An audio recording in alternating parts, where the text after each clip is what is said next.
Kepada Amoral yang terkasih, baru saja aku menerima surat tentang musibah yang melanda umat manusia di negerimu. Kau tanya aku tentang bagaimana mengatasi akibat dari itu semua. Umumnya manusia menyalahkan Tuhan, padahal menurutmu ini bencana alam. Alam bergeser dari taksirnya menuju takdir baru dalam kurun ruang dan waktu. Kalau boleh ku jawab, bisa saja itu. Kalau menurut keyakinan itu. Tapi, bolehkah aku bertanya satu hal saja? Manakah yang lebih dulu ada? Tuhan atau alam? Kau tak pernah menjawab dalam surat-suratmu pada aku pertanyaanku itu. Kau malah bertanya tentang fenomena alam yang logis atau tidak. Itu akal dalam takdir kita sebagai makhluk Tuhan. Selalu kau bertanya tentang alam dan Tuhan. Tak pernah aku menerima jawaban dari apa yang sudah kujawab untukmu. Mengapa? Adakah kebimbangan untukmu tentang azas ilahiyah? Tentang zat yang tak seumpama apapun itu? Adakah ketakutan dengan pertanyaanmu sendiri? Lalu, untuk apa kau tanya itu selalu padaku? Adakah kau tengah menguji aku? Kalau boleh kujelaskan, aku tak pernah meragukan apapun atau bertanya apapun tentang Tuhan.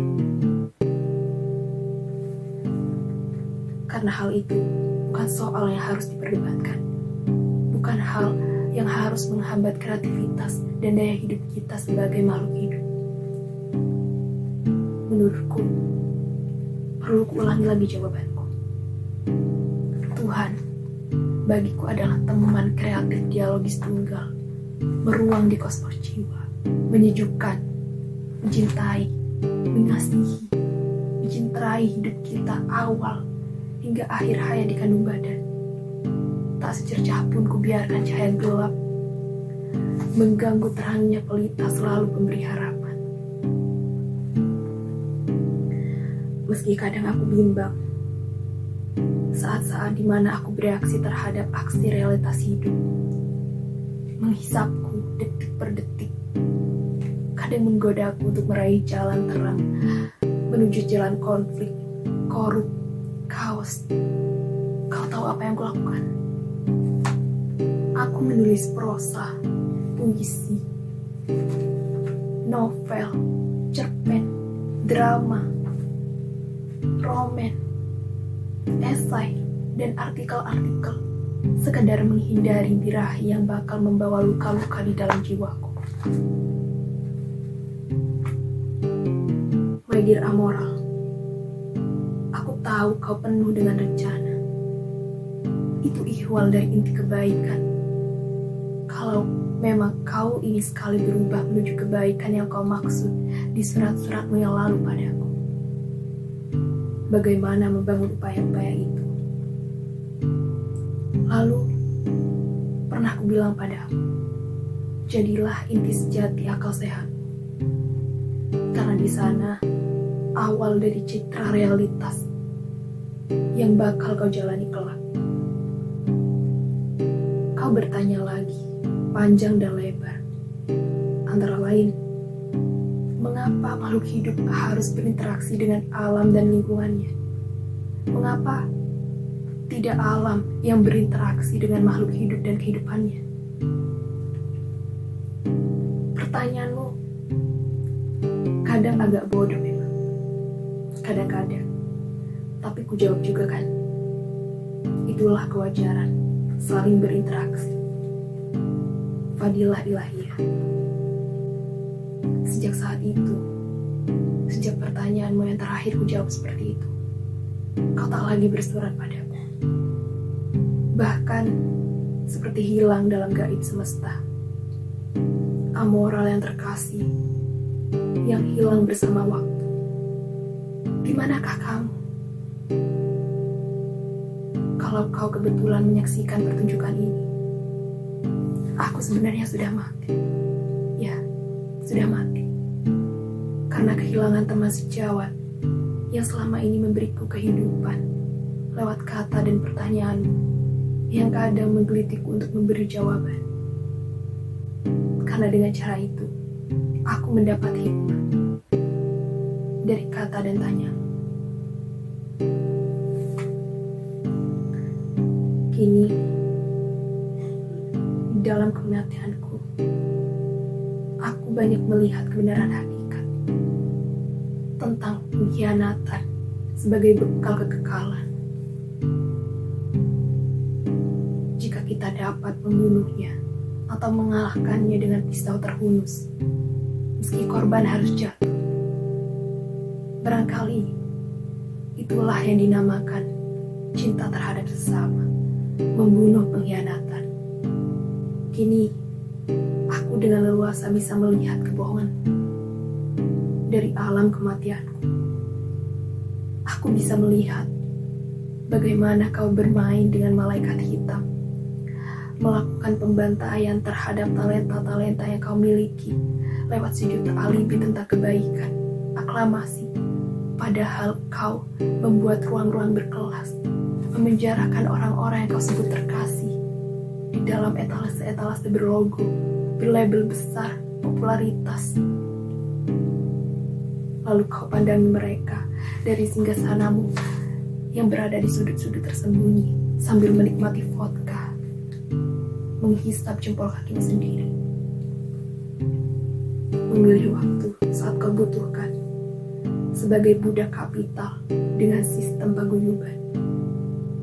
Lalu kau bergoyang di atas dolar-dolarmu sambil menghitung profit dari ekstase akses-akses promo aksi dalam sistem dan penjualan format eksistensi kreatif, mengatasnamakan kebudayaan, pemberdayaan, penyelarasan dogma-dogma sosiologis, antropologis, psikologis, plagiasis, narsisus, narasi hipokrisi, akal bulus yang dicongkakkan dengan ramuan kepedihan kaum tertindas akibat politik akut, dengan tampilan ikon-ikon moralitas semu, karya kreatif, seakan kau di garda depan.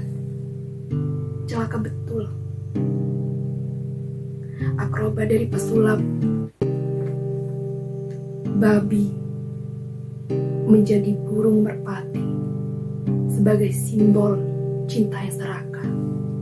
Cinta kau tiupkan lewat penalaran aktivitas acting yang kau masalkan, menghipnotis kesadaran menuju perbudakan. Ketika cinta saja ternyata tak cukup manipulatif, simbolik akal hitammu dalam rangka menggalang humanisasi menjadi dehumanisasi, menuju sistem robotik yang diganik. Kau akronimkan menjadi paguyuban misalnya. Itulah psikologis awal dari permasalahan perbudakan kreatif. Dari tempatku kini, aku dengan luasa bisa melihat yang disebut nuranimu. Benarkah masih ada? Tidak. Sekarang kau tak lagi bisa berbohong. Dengan jelas, fokus, aku melihat kau tak lagi memiliki nurani. Ternyata sudah lama kau jual pada sistem yang selama ini kau hujat lewat karya-karya kreatifmu. Teganya kau membohongi Tuhan yang selama ini selalu kau tanyakan padaku. Sekarang baru aku tahu Tuhan yang kau tanyakan sebenarnya kau menginginkan sebuah pengakuan. Siapa yang menentukan hidup dan matinya kreativitas? Kau atau Tuhan? Itu karena esensinya. Masih saja kau mengelak. Kenapa tak langsung kau katakan saja padaku ketika aku masih hidup? Frontal saja, berhadapan denganku, tersurat yang tersirat.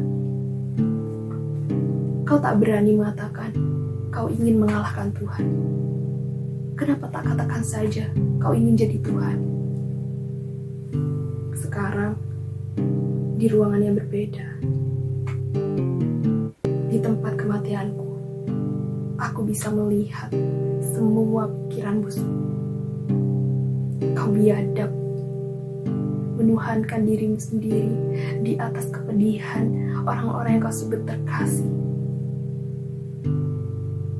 Kau menghisap habis hidup orang-orang di ruang-ruang yang kau ciptakan, yang seolah-olah kau bangun melalui darah dan air mata, padahal tipu daya.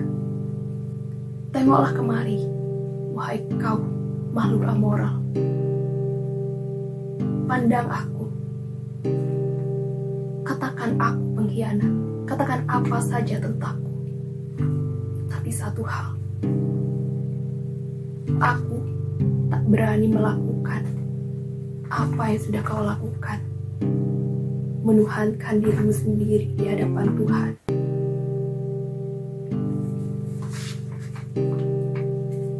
Ya Robbi, Ya Holy, Ya Alif, Ya Allah. Sudah lama aku tak sebut namamu. Aku rindu. Aku disesatkan.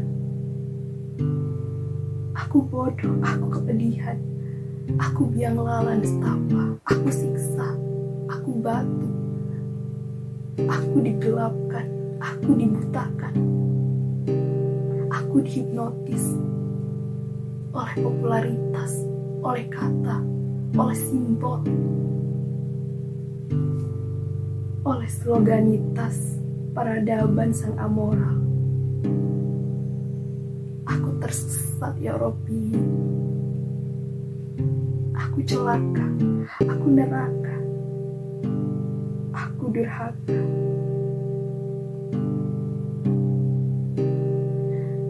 Amoral yang terkasih, ingat, saat kau menghadap Al-Khaliq kelak, satu hal yang tidak dapat kau pungkiri, mulutmu, matamu, telingamu, dan seluruh pori-pori yang ada di tubuhmu akan menjadi naga yang akan menerkan